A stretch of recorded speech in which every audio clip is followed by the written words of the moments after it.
He came that we might trust him in every way. Can I tell you that the God I serve is able? And he's no shorter than his word. And whatever, my brother Love, whatever he said he would do, he'll do it. He's never failed me yet. Trust him, I tell you. Trust him. Trust him. He came through trials and tribulations and temptations. He started building spiritual habits by, I'm talking about Jesus. He started building spiritual habits by going to the temple on the Sabbath day. And the book says, Brother Brown, he went to the temple on the Sabbath day as was his custom. He kept on going. And for those of you who are here for the first time and don't believe that you ought to come to church every now and then, Paul says, brethren, forsake not the gathering of yourselves together, as is the custom of some. And I've come to remind you that he went to church on the Sabbath day. He continued until his ascension. And his life rested on a strong, solid spiritual foundation that said he could trust God, because God said, for unto us the child is born. Oh, hallelujah. You better be glad I'm not a shouting preacher. I'll shout about now myself. For unto us a child is born.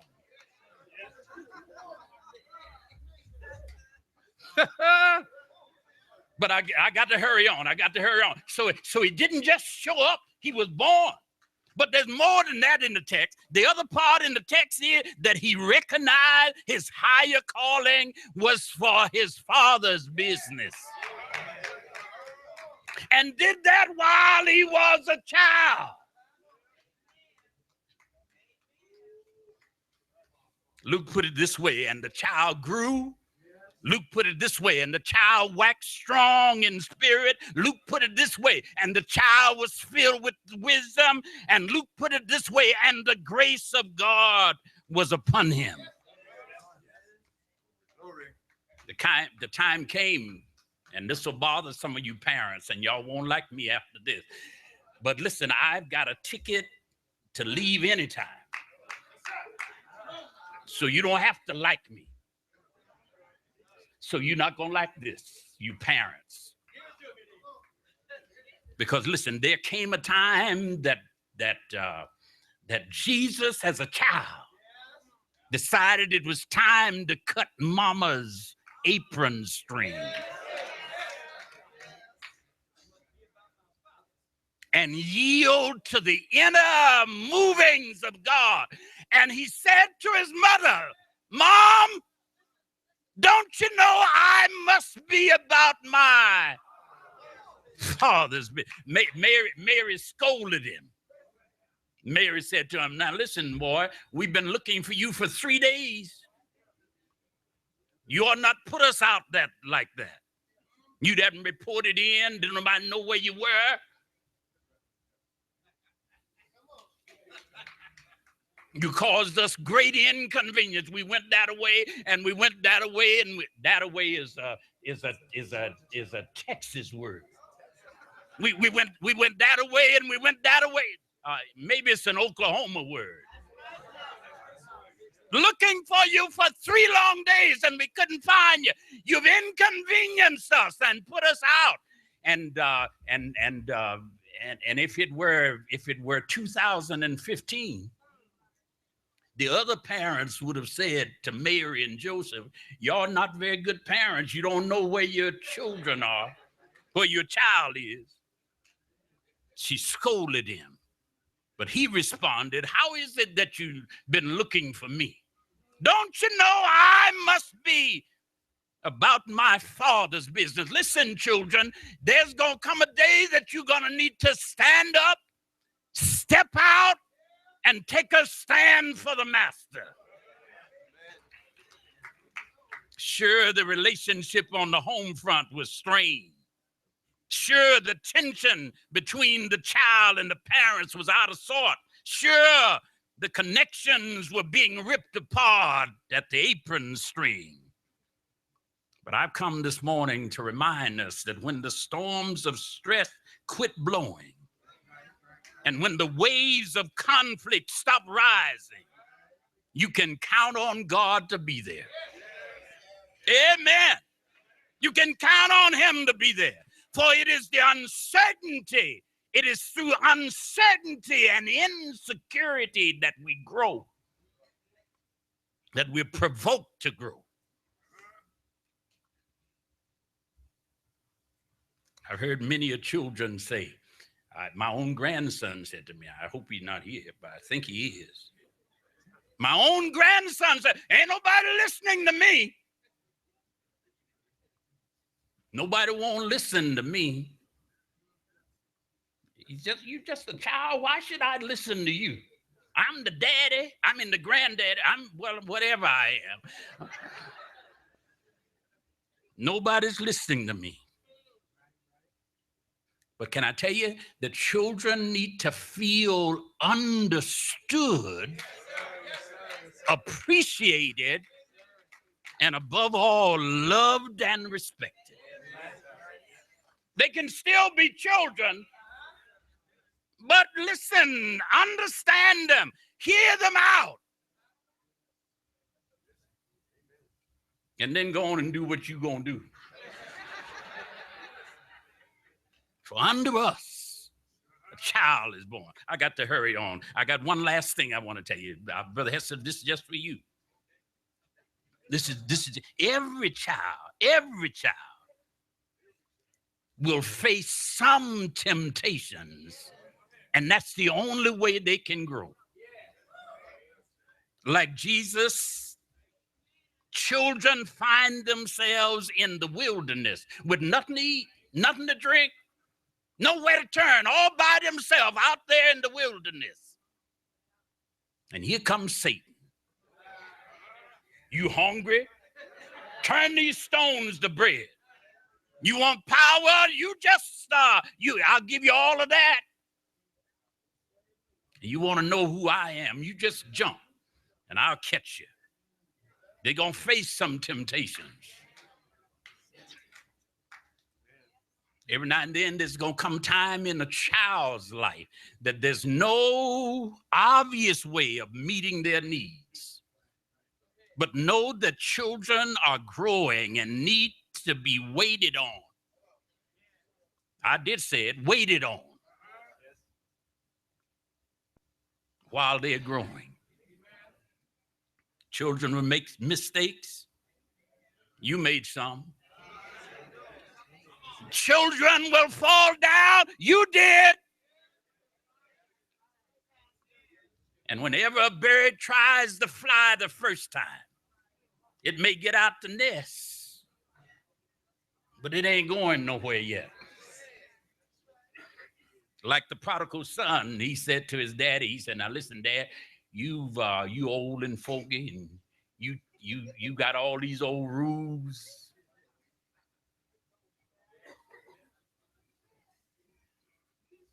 You think I ought to wait until you die before I inherit anything?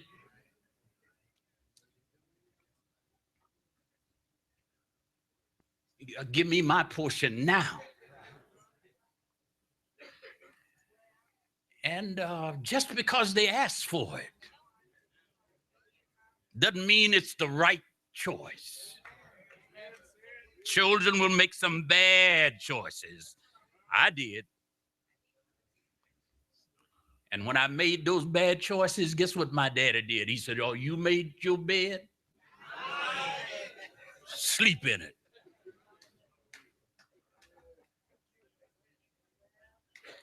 Sometimes you have to make some of those decisions to realize that fire will burn. I've been trying to tell you it'll burn, but sometimes you won't hear me tell you that fire is hot. Without some struggles, children just don't mature.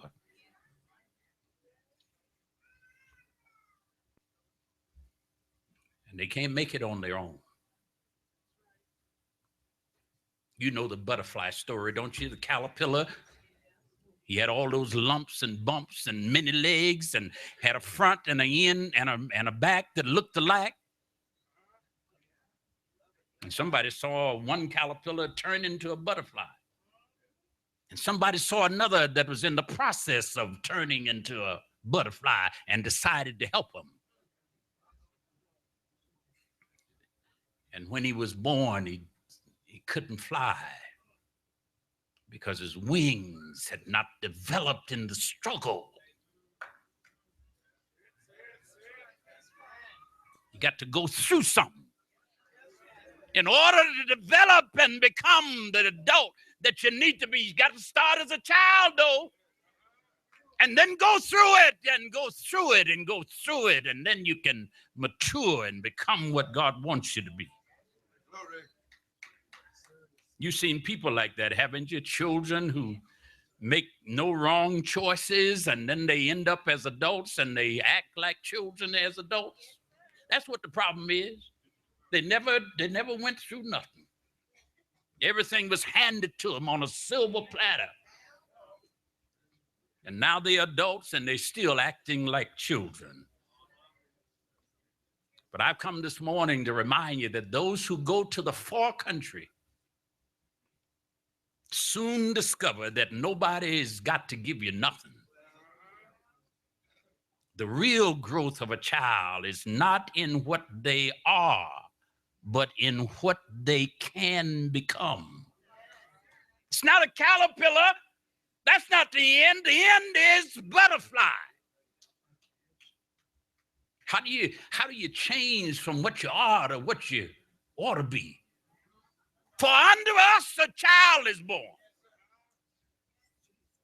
How do you get where you're going?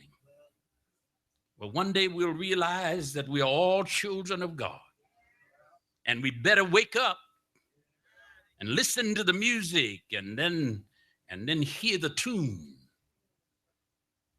Hear him when he calls you children.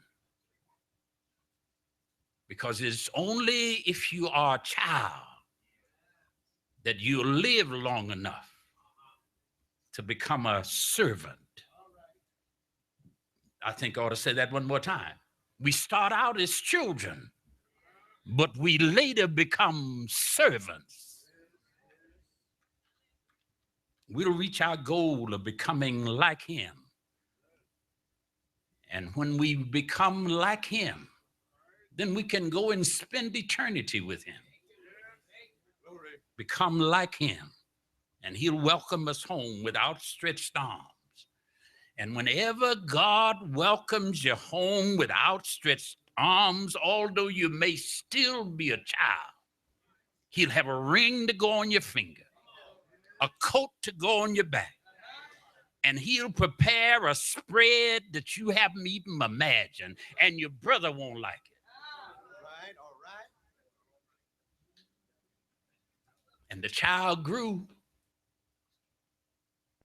and waxed strong in the spirit, filled with wisdom, and the grace of God was upon him. Glory. Have you ever been a child? Have you always been an adult? It's growing up time. I close with a little story. There were two brothers that got in a fight one day, and one stole the other's birthright. And then the one who stole his brother's birthright realized that his brother was looking for him, was going to get him. How do they say that in young people's language? We're going to take him out. Was going to take him out. His brother was going to take him out.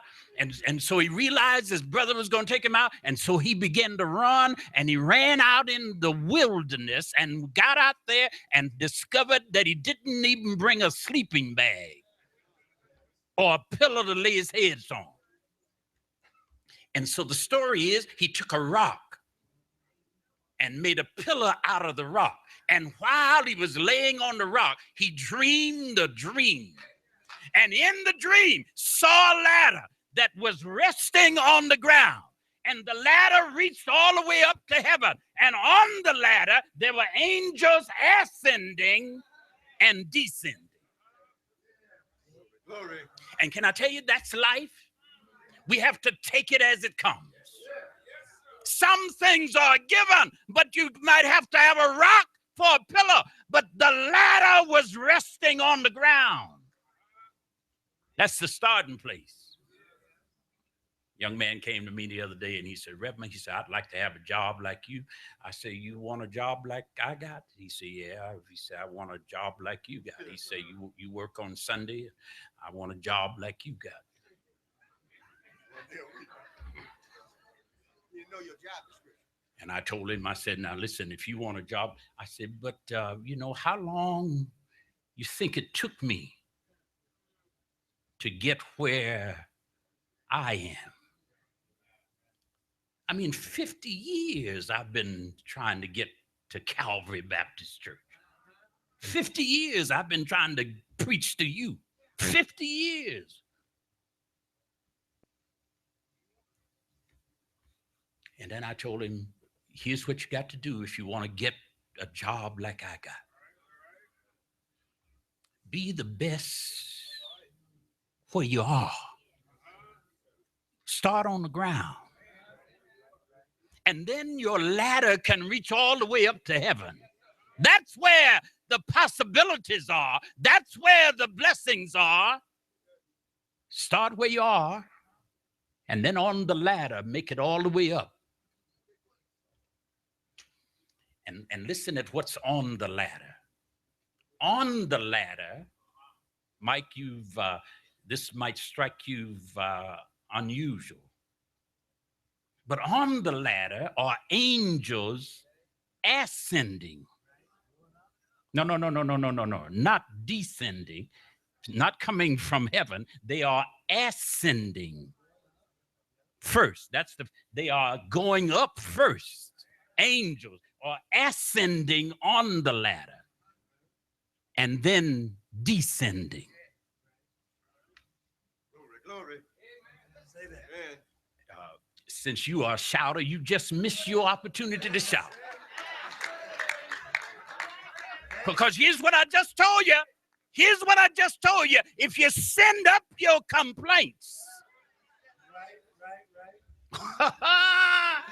oh, then the angels will bring blessings down. Let them go up. Tell God about your need. Tell him about your problem. Tell him about your sickness. Tell him about your disease. Tell him about the hatred. Tell him about the malice. Tell him about the violence. Tell him about the problems. Send them up. Yes, sir. And if you send them up, then he'll send blessings down. If complaints go up, blessings will come down. Start where you are. Climb on up top. And there you'll meet the man who holds the world in the palm of his hand. Glory, glory. There you'll meet the one who stilled the water, calmed the storm, turned water into wine, bid the lame to get up and walk. There you'll meet the one who died on Calvary's rugged cross. But he didn't stay there. He got up bright early Sunday morning. Amen, amen. I've been working out. He got up early Sunday morning with all power. You see that muscle? Got up with all power. In heaven and earth in his hand. Glory, glory. And I met him for myself. I was a sinner, straying and far away from home. But I met Jesus, and he said, Come, my child. And I came. I came to Jesus as I was, weary, worn, and sad. And I found in him a resting place. And he has made me glad.